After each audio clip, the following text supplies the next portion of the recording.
welcome all to this stage. Welcome Cliff. Today he'll guide us through a very crucial topic in the business world. Many leaders aim to enhance agility within their organizations, but often struggle. That's why we invited Cliff to talk about business agility and all that goes with it. Welcome, Cliff. Thanks, Stacey. So my talk today is titled, as you can read on the slide, Beyond Copy-Paste Agile. And I want to start with a question for you. I'm curious how many of you can tell me where is this?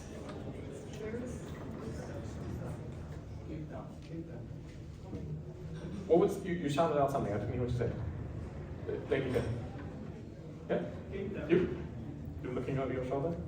You said someone said Cape Town. Cool. So it's the first time actually somebody guesses it straight out the gate. Normally I get a couple of random guesses. I've heard a lot of very strange answers. Of course, I don't expect you to know where this is. This is my home originally.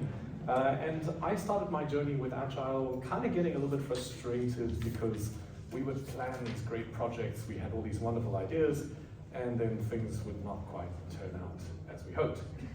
So somewhere not too far from that stadium, actually, was where I discovered Agile for the first time. And I was hanging out, enjoying the beauty. If you ever had the chance to visit, I highly recommend it, especially if you're a fan of things that look like this, stuff that tastes like wine, and warm sun.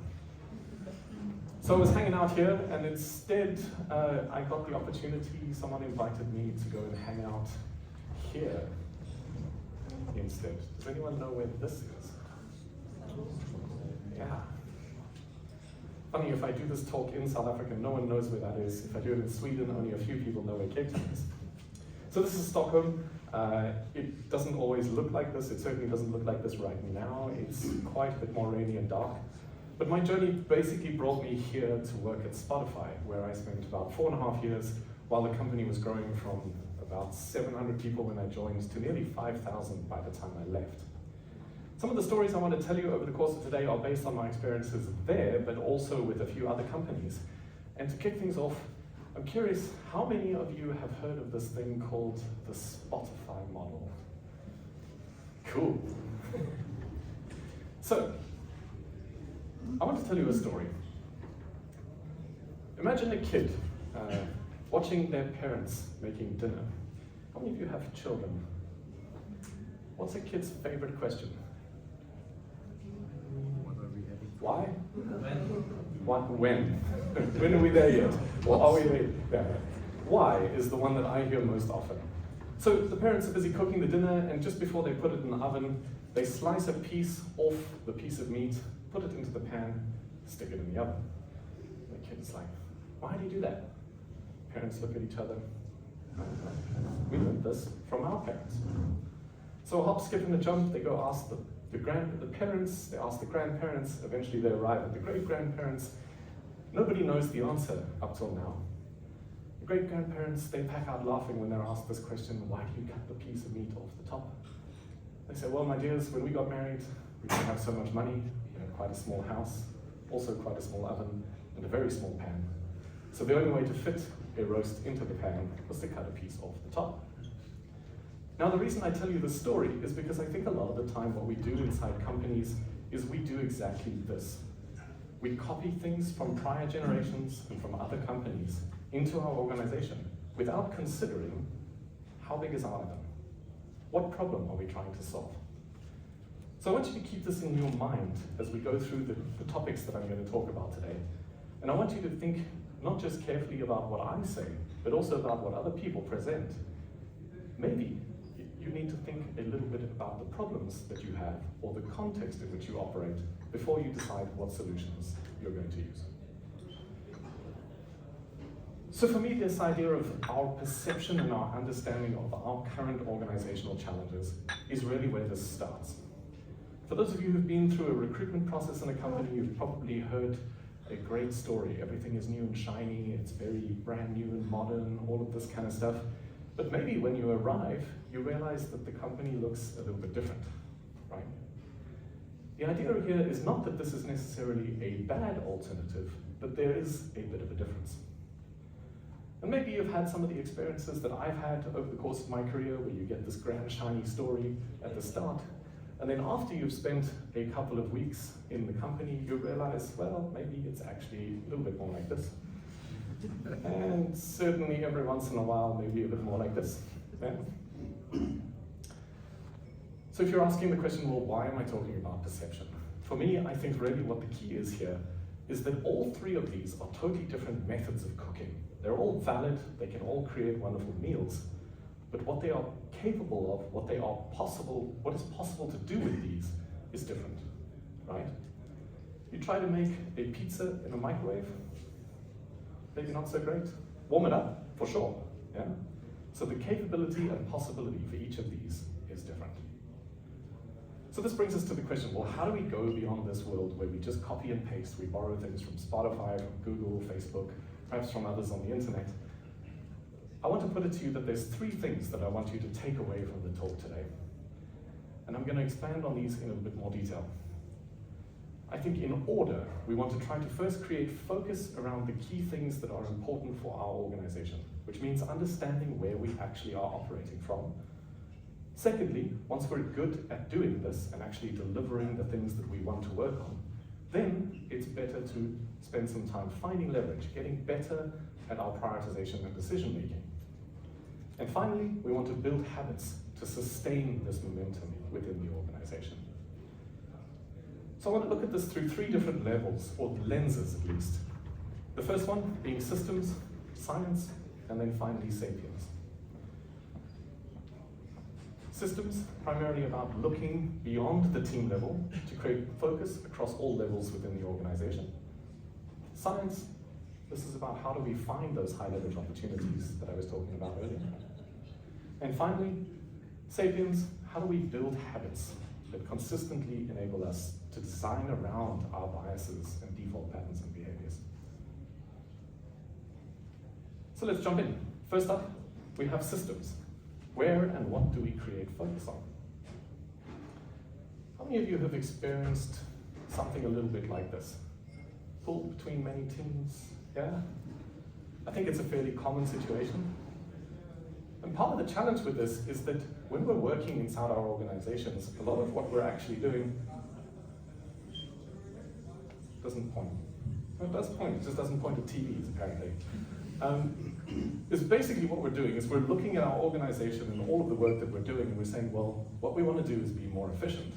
And so what we're going to do is we're going to put something more over here, the gap over there, a little gap over here. But the challenge, of course, is that things, as you know, get slower as a result. Why does this happen? Well, if you imagine your organization as a keyboard, quite simply, the customer comes to us and says, hey, what I'd like you to do is write us a letter. In this particular case, they're asking for a love letter. What we've done is we've organized our teams, one for each row on the keyboard. And as we grow and specialize our teams, what we do is we actually give one team a single key on the keyboard. The challenge with this is that most of what we're doing is we're actually trying, as individual managers and individual contributors within a team, we're trying to push that A key that we're responsible for as fast as possible. Okay? But from the perspective of the customer wanting the love letter, they don't get a better letter with a lot of A keys. What we actually want to do is shift the focus around to having the right team pushing the right key at the right time. What we're talking about here is essentially the feedback loops, right? It's the interactions, the conversations, the connections between the different parts of the organization.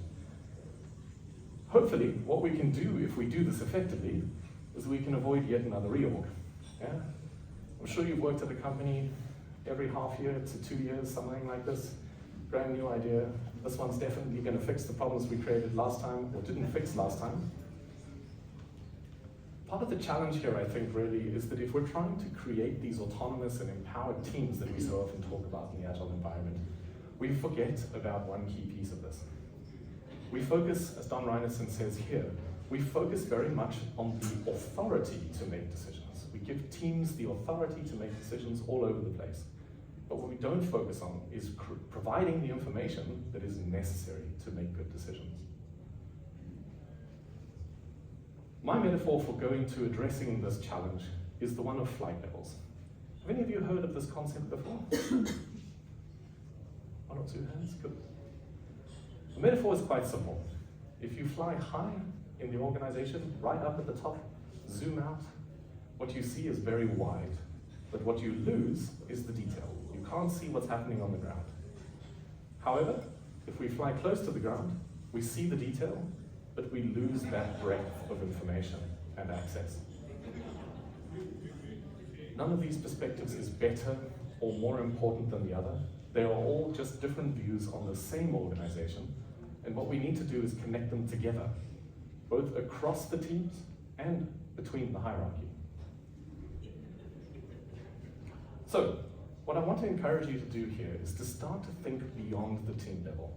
We're not talking about trying to make each team type as fast as possible and make the things just happen quickly in the team. We need to focus on the interactions and the connections between the different parts of the organization. I want to make special mention here that I'm not just talking about the software teams, because often in our world we tend to think only about software. You also need to do the marketing, the sales, the finance, all of this work. Perhaps you need to hire some people into those teams. Customer support for sure. Zoom out beyond the team level. Look at the broader org. Look at the interaction points between the teams. What happens if you're in this situation? We talked about this earlier. And you're still saying, well, despite the evidence, we still think that there's some space. I heard a CTO saying the other day, we should have capacity to do all of this stuff. Maybe you've heard this kind of thing before. I want to tell you a story from my time at Spotify. This is one of the tribes in Spotify language that I worked with. For a little bit of context, we worked in this area on the early stage acquisition and activation of users in the iOS and Android apps. So you sign up, and we want to try to get you using the app as quickly as possible. So removing friction in sign-up flows, onboarding experience, getting to know playlists, finding something you like, that kind of thing. In February, we started working 20 people. In November, it was about 100 to 120 people, really quite rapid growth. Not all of those were new hires, but in this context, one of the challenges that we had was trying to understand what was our metaphorical letter that we wanted to write. What was the first letter and most important letter that we wanted to write? Because otherwise, we run the risk that everybody is very busy, but we're all doing totally different things and not helping each other out. What I have on the right-hand side here, next to these green post-it notes on the giant pink arrow pointing at it so that you can see it, these are called the current bets. Spotify language, this is basically the most important things that the company is betting on right now. What this enables us to do is see that there is a number one, a number two, a number three, and so on. And what can happen is that we create this situation where the team who is working on number one can request help from anybody else, and reasonably they should stop what they're doing and switch across because it is number one for the company. Similarly, the team who's working on number 17 knows to either not interrupt the team on number one or to look elsewhere for assistance. The idea here is that what we're trying to get to is a space where your number 17 is not blocking your number one. And we use this mantra quite consistently across the organization. And if you do this well, it helps you to avoid making the traffic jams that we were talking about before. My hypothesis is essentially that it's not so much that the dependencies occur, it's whether or not we have a sequence or an effective method for resolving them. If we know what number one is, its dependencies, not such a problem. We tend to not do this though inside our organizations. Just to remind you, of course, that I'm actually talking about primarily doing this at the top two flight levels. We're sequencing the bets at the top level of the company here, and we're doing it again within the smaller context of a individual tribe.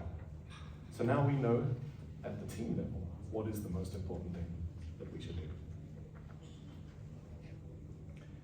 If you'd like to read a little bit more on this topic around systems, there's 3 books that I can recommend to you. The first one on the left side is called Thinking in Systems by Donella Meadows. This is essentially the textbook in a lot of countries actually on the systems thinking.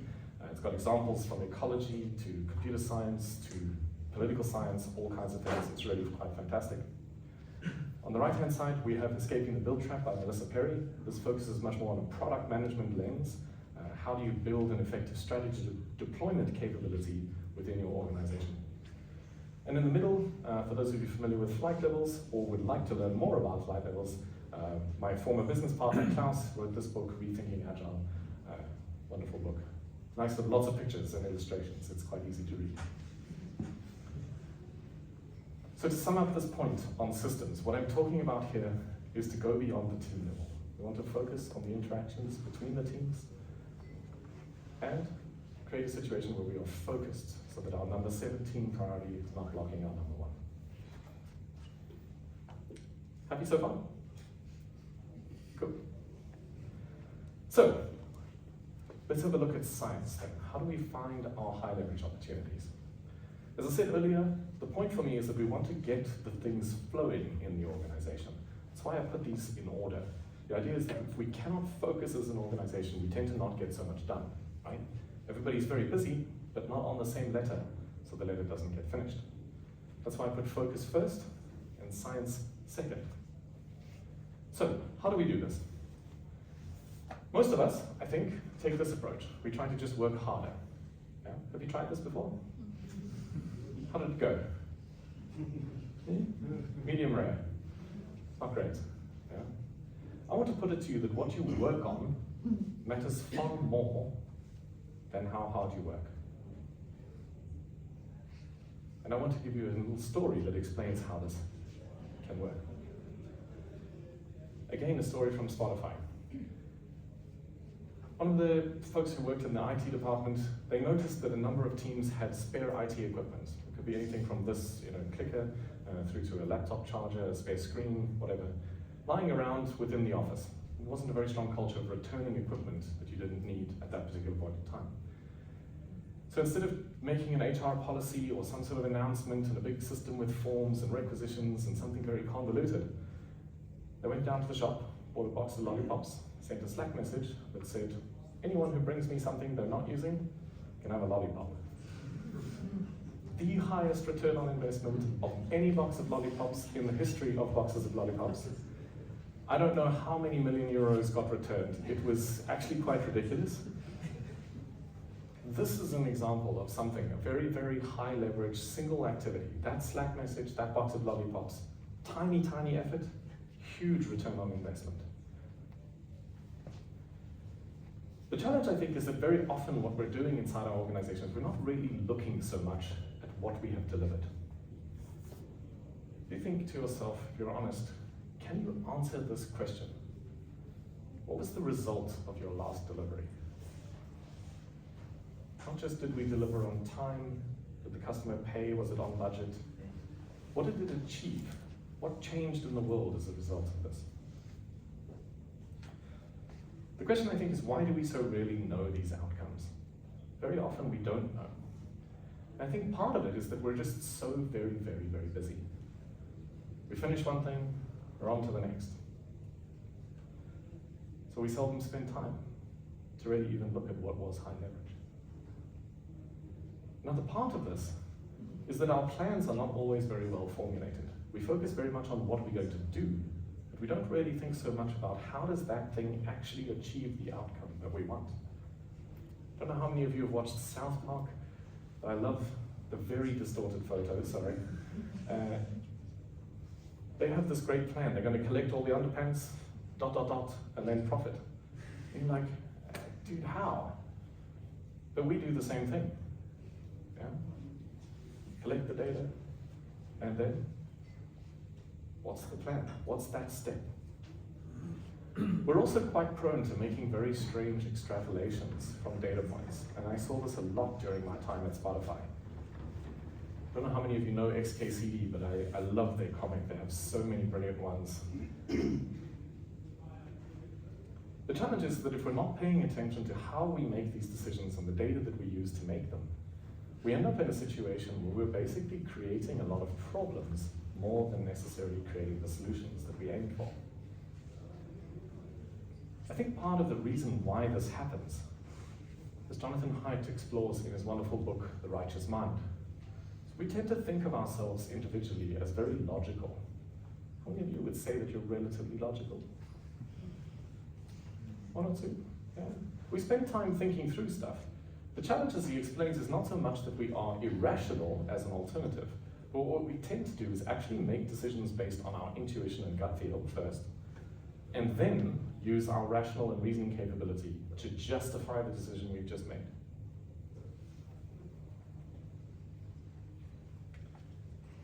Another piece of this, as Annie Duke explores, I don't know how many of you have read this book, Thinking in Bets. She played poker at a very high level. I think she actually won the World Series once, if I'm not mistaken. She talks about this concept in her book called resulting, which is basically where what we do is we decide that something is a good idea or a bad idea based on whether or not we got the outcome that we wanted, rather than whether or not it was a good decision in the first place. So what we're doing is we're saying, well, I must have been good to play that hand in poker because I won, putting aside the fact that you were actually just extremely lucky and that 99 times out of 100 you would have lost the hand. Yeah? So what do we do about this? I think a good way to do this is to start out when we're trying to propose new ideas, is to first ask this question. If we had this today, in plain simple language, what would the benefit be? And try to reason our way back from that to what we're going to do. Essentially what I'm saying here is you need to write a hypothesis before you start. Share it around within the context of your team, and then use it to reflect as you go. Because what this allows you to do is notice the difference between what you thought would happen and what actually happened. And the distance between those two things, that's your opportunity to learn.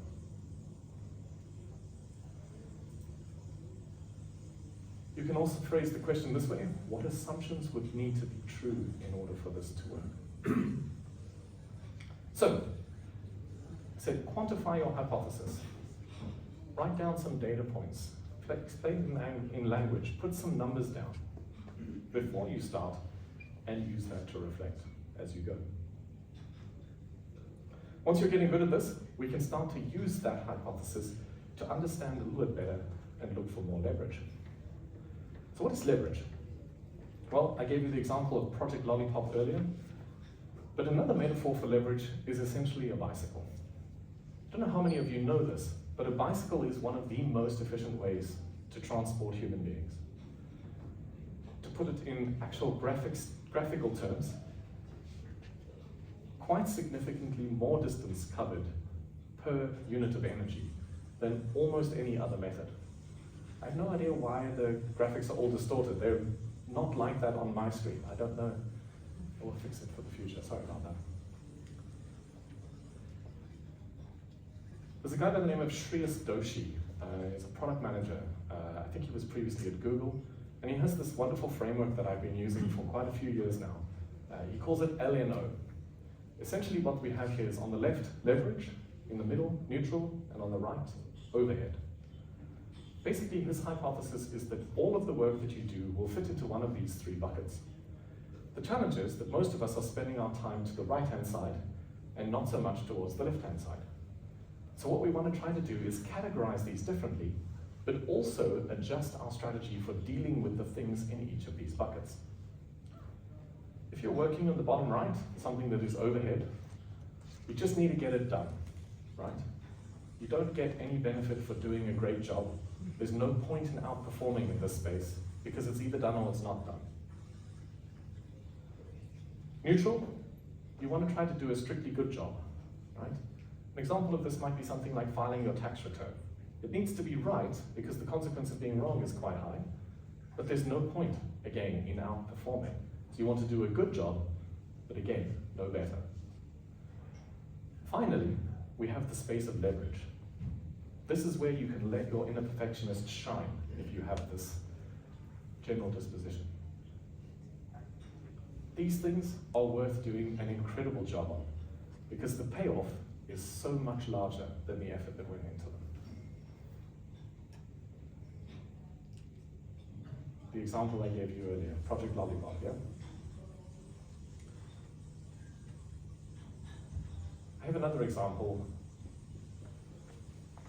How many of you have had the role of an agile coach or facilitator or something like this? Yeah? Have you ever found yourself slipping into the role of essentially being a retrospective machine? Yeah? Maybe a couple times a week you get asked to run a retrospective for every team in the organization, something like this. I noticed this at a number of companies that I've worked with, and so we took a different approach in this case. What we did instead was say, instead of me running all the retrospectives, what I'm going to do is invite all of you and say, who would like to learn how to run a retrospective? I will teach you, guide you through. We had a couple of folks who were volunteering. You can run the retrospective for your team. I'll do the first one for you if you want, or I can come and observe you running one. We can have some conversation in between. The idea is to get you to the point where you can run it by yourself. What we then created was a way for people to match up with other teams who needed someone to run or facilitate a session. I don't know about you, but I found it quite powerful to have somebody who is a neutral third party from that team or that context as a facilitator. And what we started to notice as a hidden benefit was not only that the retrospectives were being run on a more frequent basis because there were more people able to provide them, but it also created these lateral links between parts of the organization that otherwise didn't necessarily communicate so much. You might have someone from HR running a retrospective for a product development team, someone from sales doing it in the marketing department, all of these kind of things. So, my point here was to find your leverage. Look for it in your organization and think of this metaphor of the lollipop. What is the lollipop in your organizational context? What's the small thing you could do that would have huge outsized impact? If you want to read more about this, 3 books. I mentioned the 2 on the left, or one on the left and the one on the right already. The new one in the middle, Polarity Management. The subtext here says identifying and managing unsolvable problems.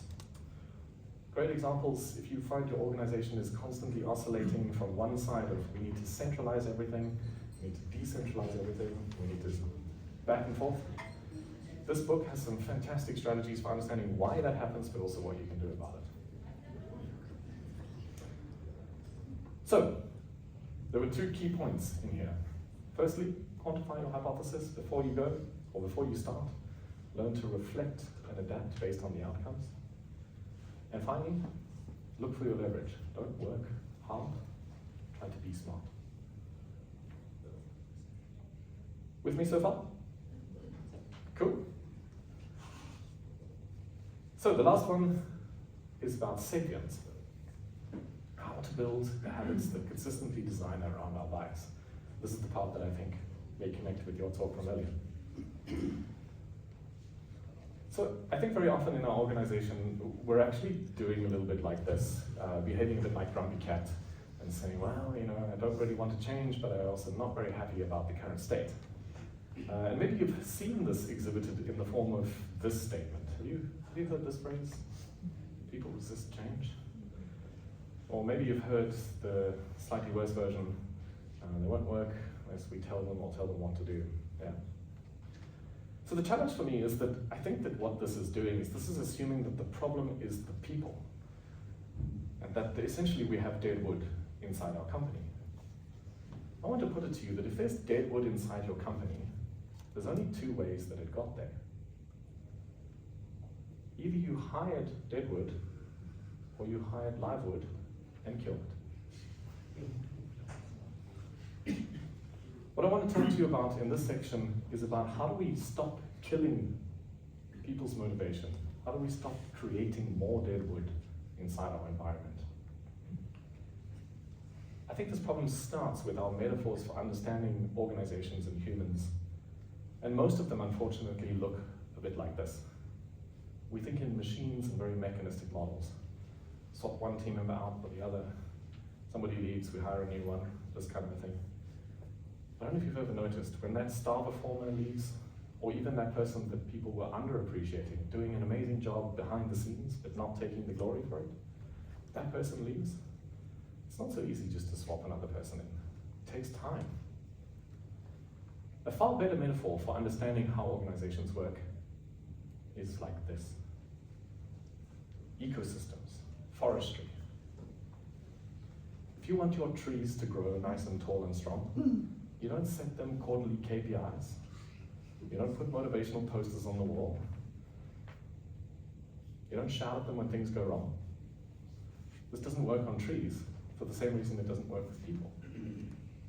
What we want to try to do here is take an approach of understanding the environment. The environment that we plant the trees in is what causes them to grow the way that they do. What season do we plant in? Give them just enough water, but not too much. Do they have sunlight, but not too much? What about the bugs, birds, the other animals in that ecosystem? They all affect each other. I think a huge part of the reasons that disable us in this situation is that essentially we have a bunch of defaults and patterns about how we think about our organizations and our people. I want to illustrate this by asking a question, which is, can anyone tell me what's happening here?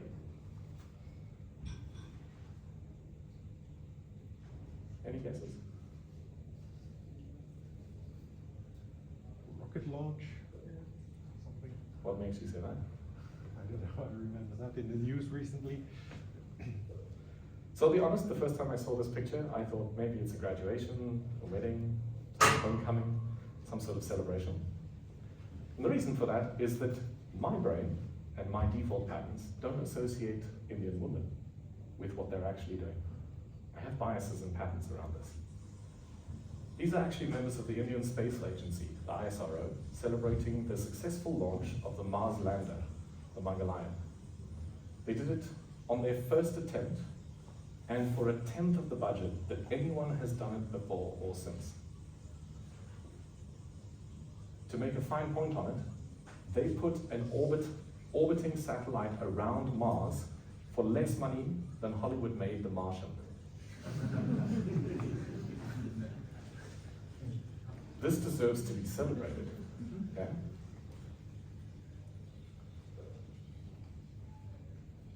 Can you tell me what's happening here?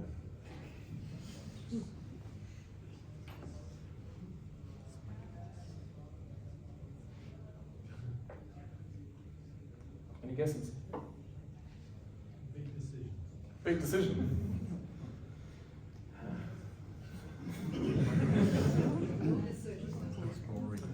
So the person pointing like this in the middle there, that is Mike Pence, who at the time was the Vice President of the United States. Putting aside any political opinions you may have about him or the people that he worked with, believe it or not, this is Donald Trump's Council on Women's Rights. Should you know it? I think I've lost my microphone. If I speak loudly, can you still hear me? Yes. Yeah? So, this is Donald Trump's Council on Women's Rights. Now, I don't know what you think about this, but there is no way that this group is ever going to make a good decision about this topic. It's just not possible, right? The problem is essentially that exclusion hides all of these vital perspectives, right? If there are no women in the room to discuss women's rights, you cannot have a good conversation about this topic. It is just not possible, right? You cannot make decisions about the livelihood of people when they are not involved in that conversation. The point I'm trying to make here is that perspective matters. And there's a number of reasons for this, but my favorite way to illustrate this point is with a single picture.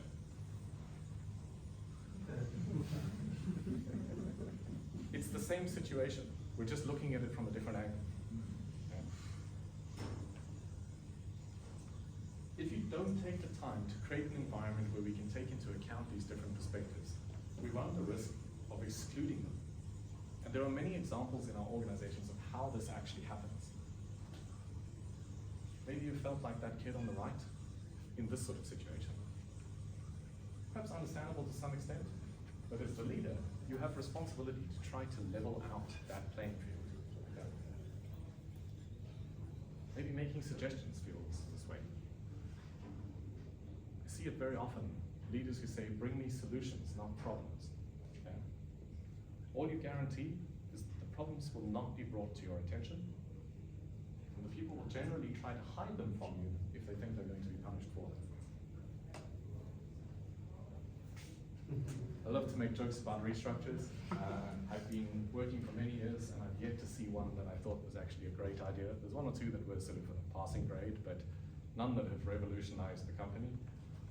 But restructuring certainly very often feels like this from inside the organization. And I think not surprisingly, performance reviews can definitely feel this way. If you recognize these situations, that means that your organization has work to do in this space. Yeah? I want to explore a little bit first, why does this happen? What causes these issues? They're running water. It's the air conditioning. It's a recurring issue. Apologies. It sounds like some sort of tranquil, like Zen spa. Treat it that way. Thank I mean, you. it's working for me, but I might need to pee in a few minutes. So the story goes, many years ago, probably many millions of years ago, your ancestors and mine, we would have been roaming around on the plains, probably not too far from where I grew up, in the southern part of Africa. And if one of these jumps out from behind you, but you don't quite yet recognize it, you go, it's yellow, it's coming my way, it's moving quite fast, looks fairly hungry, this is too slow, you're already lunch. Yeah? To avoid becoming lunch, we developed this capability to do what we call a fast fit pattern match, as Dan Kahneman calls it, not a best fit pattern match. It's much better to run away from something that's not a lion than it is to wait and find out. Yeah? The problem is that these biases lead us to make the same kind of snap decisions that make us think that, as I did, Indian women are not scientists by default. That's not a default that has been in my brain for a long time. And leads to the creation of Donald Trump's council that we saw earlier. So if we want to tackle this, what we need to do is start to intentionally design around our biases. And what that means is quite simply that if you're all men, you're all senior, you're all from the same university, you need to first invite some people who are not. Mix up the group. Make sure you don't have only the product managers in the conversation. Don't talk only with HR. Don't talk only with your senior leadership. And as you said very eloquently earlier, a lot of companies state they value certain things, but then you can see it. We value diversity. The board is all old white men. I have nothing against old white men. But that's not valuing diversity. The way I like to think about it is that there's two parts to this problem. It's not just about addressing the representation in the room. That's the first and necessary condition, but it's not enough. Diversity is being invited to the party. The second part is the inclusion, which is now being able to also choose the music. And this is the second piece that is so important. I have two examples that I want to share with you today of how you could think about doing this, just to illustrate the point. This is a fairly standard agenda for a check-in between senior leadership and the next level down of a group that is responsible for a product area within Spotify. This pattern, we used it sort of fractally, if you will. We use it at each level. It was really powerful, and I've used it a number of times since then. The first three, I think, are fairly straightforward. What have we done since we last met? What are we planning to do by the next time we're here? And what's on our minds? The last two are the ones that I want to draw your attention to. We used to only have these three questions, but we decided to add the second two to separate out what was a leadership habit of saying, well, if somebody's got something on their minds, I, as the manager, probably need to get involved and help fix it. By separating out what are we stressed by as different from what do I need help with, that creates a situation where I'm explicitly asking for your assistance with a thing, and I'm asking you in a way that suits my need and my contextual understanding of the situation. It's not up to you to come from the outside and say, hey, I as the manager assume that I should go and do this, that, and the next thing. The leaders were amazed by how often the thing that was stressing someone was not the thing they wanted help with. And when they wanted help, it was not in the way that they would have defaulted to doing it. I don't need you to go and tell that person to leave me alone. I need you to get more budget so that I've got somebody to help me over here. Okay? Can you fly air cover with these people in some meantime? Something like this. So So this is the first example, separating out the difference so that people can have a more meaningful conversation about what they're actually trying to achieve. The second piece is that I don't know if you've noticed this, but a lot of organizations have a very strong bias towards, in my experience, usually the verbal communication. We stand up and make a presentation like this, ask any questions, no, okay, back to work. I think that what we need to do is start to balance a little bit between these two. Because the kind of people who are comfortable with verbal communication, not only in terms of presenting, tend to also be the people who think verbally and not necessarily as deeply in the moment. Doesn't mean they're incapable of thinking, but they tend to do it in different ways. Right? If you want a snap decision on something, the format that I said, present, what questions do you have? All that gets is what you can think of on the top of your mind. If you want deep consideration and reasoned thought, someone who wants to deliberate, you need to switch it up. So what I'd like to do here is make the suggestion of saying, before you make a presentation, send out some pre-reading. Give people an opportunity to think about what you're planning to say. It also has the added benefit of forcing you to actually articulate your point before you get everybody in the room. I don't know how many times you've been to a presentation where somebody talks for 45 minutes, they said that's the key thing 75 times, and you leave not knowing which one was the key thing. Next step is to give people time to think. Probably before you actually do the presentation, between the pre-reading, but maybe afterwards as well. And then don't forget to follow up. Some big change or large announcement you need to address. What are the questions that you have tomorrow, not just the ones you had in the minute? So, if you'd like to read more about this, there are 3 wonderful books that I can recommend here. On the left-hand side, we have 7 Rules for Positive Productive Change by Esther Derby. All of her work is wonderful, but I picked this one because this is actually her newest book. Highly recommend this. So many great models and examples talking about how to create effective change, specifically with a lens of leadership and agility in an organization. In the middle, we have Humble Inquiry. Again, I would recommend all of Edgar Schein's books, but this is the one that I picked here. Specifically for those of you who struggle with how to help without inflicting help, and you want to understand how to ask better questions. Questions are not just about being a coach. They can provoke a lot of power and thoughtful discussion. Finally, on the right, we have Multipliers by Liz Wiseman. Wonderful book, talking about how your leadership capabilities and your strengths can actually be a weakness in certain contexts. And so what she recommends in here is how to recognize where the right approach or situation is to use that skill set and where it maybe is a challenge. You have to edit this out the video? We have a new one. Cool. Wanna change over? Right? I would offer to dance while we do this, but it's hard to do at the same time. Yes. And you already did some wonderful dancing earlier, so. Sorry. So I mentioned this book. The book itself is fantastic, but there is an insert inside the book that alone itself is worth more than like the money of the book anyway. It's a very weird sensation. Sorry, sir. Oh, dear, thank you.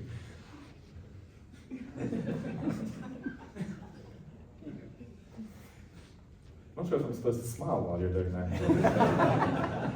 I enjoyed it. So, we've talked about a number of different things in this context of Sapiens. Just to sum it up, there's 2 main points that I want you to take away from here. Firstly, we need to acknowledge that we have biases so that we can start to notice who is missing from the conversations that we're having, so that we can address that representation issue. Secondly, we want to use that to start to design around our biases so that we can build better habits into our organization, so that we can see more of the perspective of what actually matters and what happens on the ground. So, I set this up with the question, how do we move beyond copy-paste agile? What I want to remind you is the 3 takeaways that I've hopefully made a case for. Firstly, We want to create focus at the right level in the organization.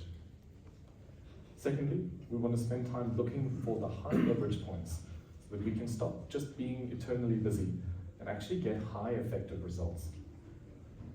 Finally, we need to reflect and understand how our defaults and patterns are affecting our behaviors and build new and better habits. 3 lenses, as we said earlier: systems, science, and sapiens, each with their own different viewpoint.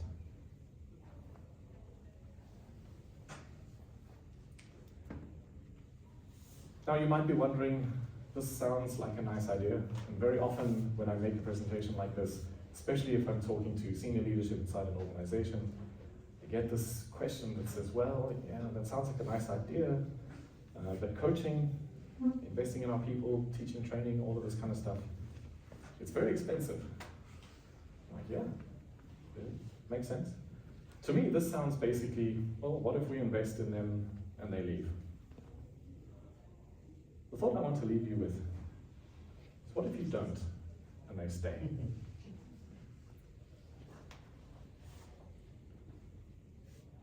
I want to thank you for your time. I would invite you also to join me on LinkedIn. I post almost every weekday about these topics that I've been exploring today. And I love to help out people, specifically if you're working in a context of a high growth or scale up type environment. Please feel free to connect, reach out. There will be some time for questions now, but if you want to chat about anything, I'm very happy to help. And regardless of if you pay me or not, I'm very happy to continue that conversation outside of this room. Thank you for having me. It's been wonderful to be here, and let's have some questions.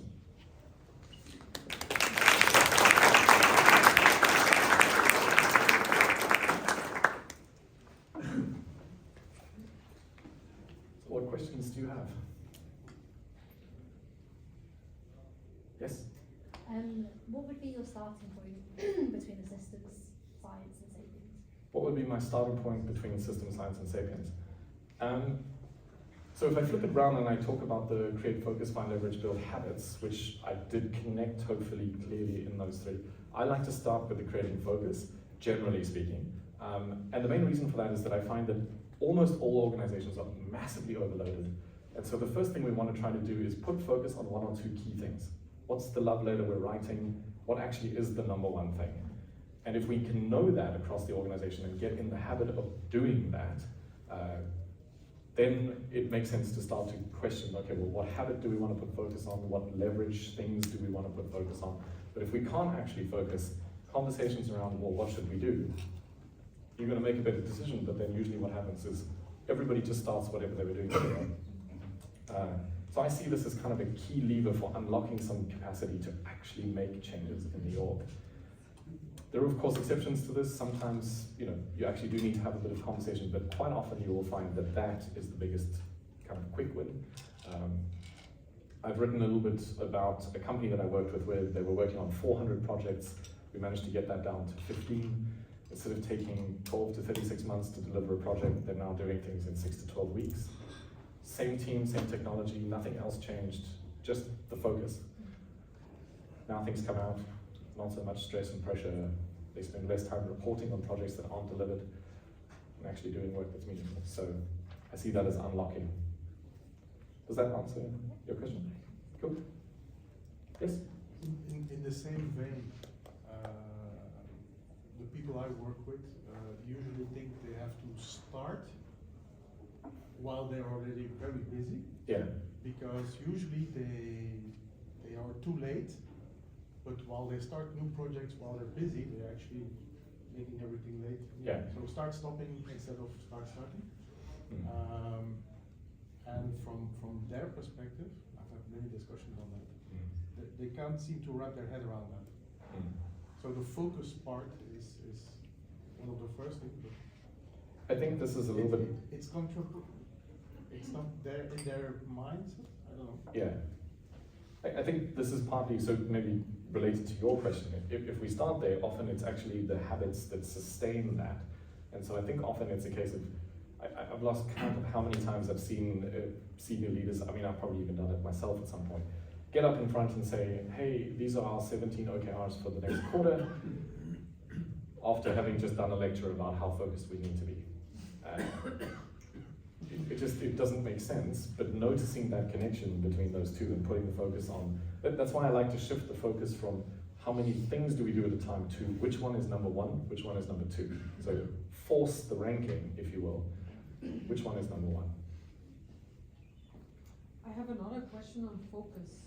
Good. I'm completely with you, but what we see sometimes is with a team, you define what is the focus, but how to keep the discipline to stay focused, because you can get to the point where you get the focus and then it moves in the other direction again.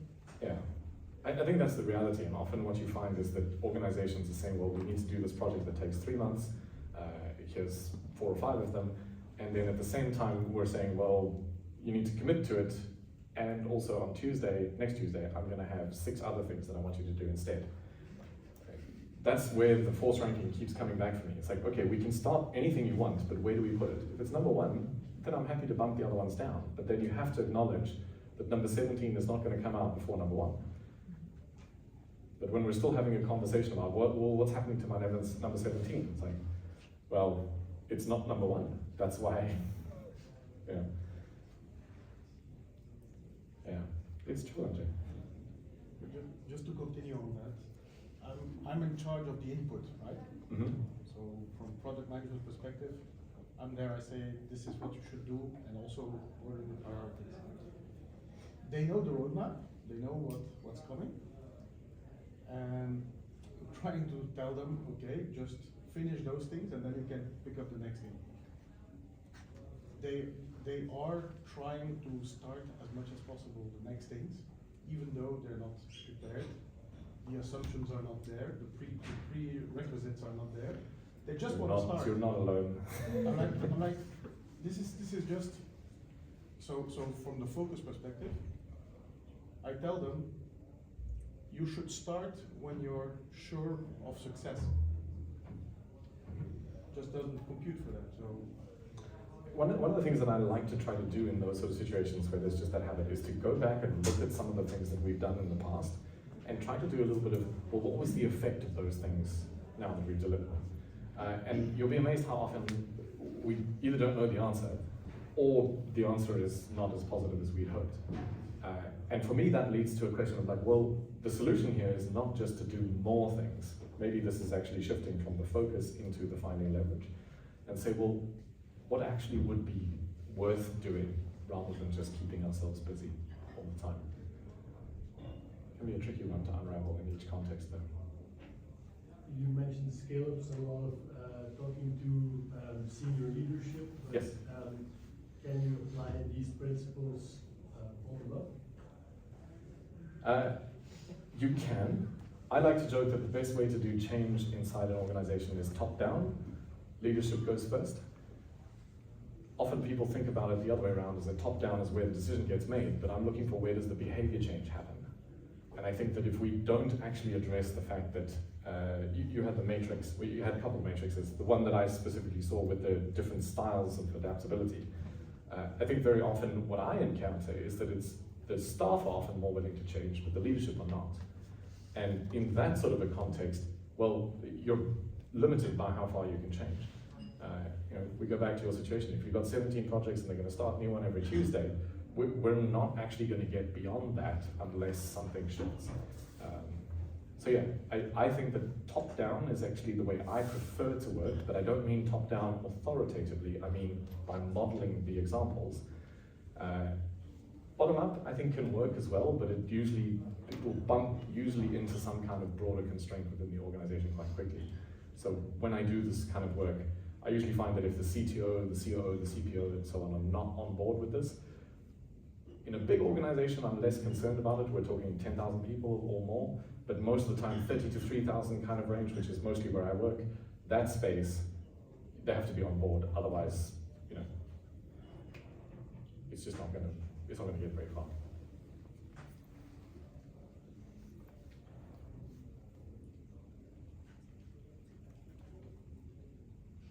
More questions? How's that for timing? We have 1 minute to go. Should get a prize. So thank you for the presentation. I get a prize.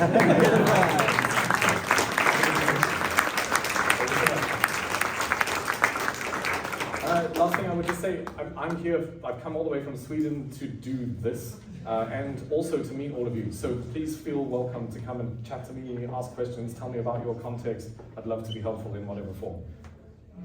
See you out there, or in here. Have fun.